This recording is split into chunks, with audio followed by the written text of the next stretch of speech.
এই দিনই বৈঠকে সংক্ষিপ্ত সময়ে আলোচ্য বিষয় হচ্ছে অন্যায় কাজে বাধা দেওয়া।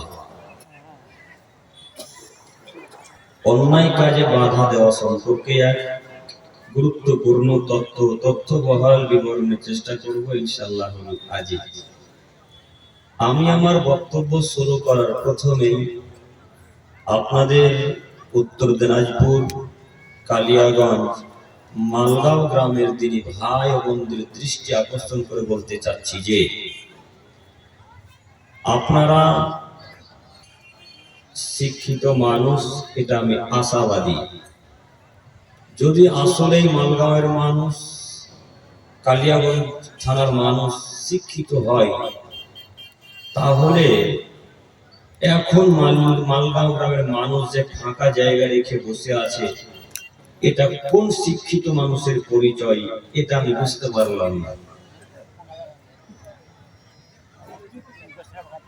আসলে মালগাঁও গ্রামের মানুষ যদি শিক্ষিত হয় বা এরা যদি আসলেই ভদ্র হয়, এরা যদি আসলেই নম্র হয়, এরা যদি আদব, শিষ্টাচার, কৃষ্টি কালচার শিখে থাকে, তাহলে এখন যে এই ফাঁকা জায়গাটা এখন ফাঁকা পড়ে আছে, এটা কোন কৃষ্টি কালচার, এটা কোন আদব, এটা আমি বুঝতে পারিনি এখন পর্যন্ত। তার মানে আমি আপনাদের এলাকার মানুষকে বলতে চাচ্ছি যে ফাঁকা জায়গাকে পূর্ণ করুন, এটা আমার অনুরোধ। ফাঁকা জায়গাকে পূর্ণ করে বসতে হবে, এটা শরীয়তি সভা, শরীয়তি নীতি।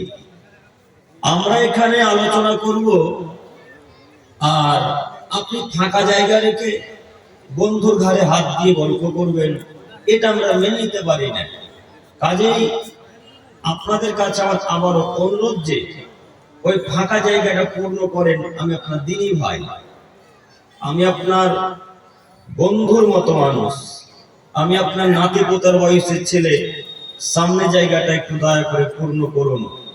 এরপরেও যদি ফাঁকা জায়গা পূর্ণ না হয়, তাহলে আমি মনে করি এদের মতো হতভাগা, বেহায়া, অশিক্ষিত মানুষ পৃথিবীতে আছে, এটা আমরা বলতে পারছি না। কেন? যখন কলকাতা থেকে আপনার কোন নেতা নেত্রী আসছে, যখন দিল্লি থেকে কোন নেতা নেত্রী আসছে, যখন মুম্বাই থেকে কোন নেতা নেত্রী আসছে, তখন একবারও বলা লাগে না সামনের কাতার পূর্ণ করুন, ফার্স্ট কাতার পূর্ণ করুন। তখন বলা লাগে? তখন বলা লাগে না, সব ফার্স্ট কাতারে দাঁড়িয়ে থাকে, বসে থাকে। দিনী সভাতে বারবার বলতে হবে কেন? এটা কোন নীতি, কোন কৃষ্টি কালচার, এটা একটু বোঝান। অতএব যদি ইহুদিদের ধর্মে বিশ্বাসী না হন, খ্রিস্টানদের নীতিতে যদি বিশ্বাসী না হন, বৌদ্ধদের নীতিতে যদি বিশ্বাসী না হন, তাহলে আপনাকে যে কোনো মূল্যে সামনের কথা পূর্ণ করতে হবে ইনশাআল্লাহ।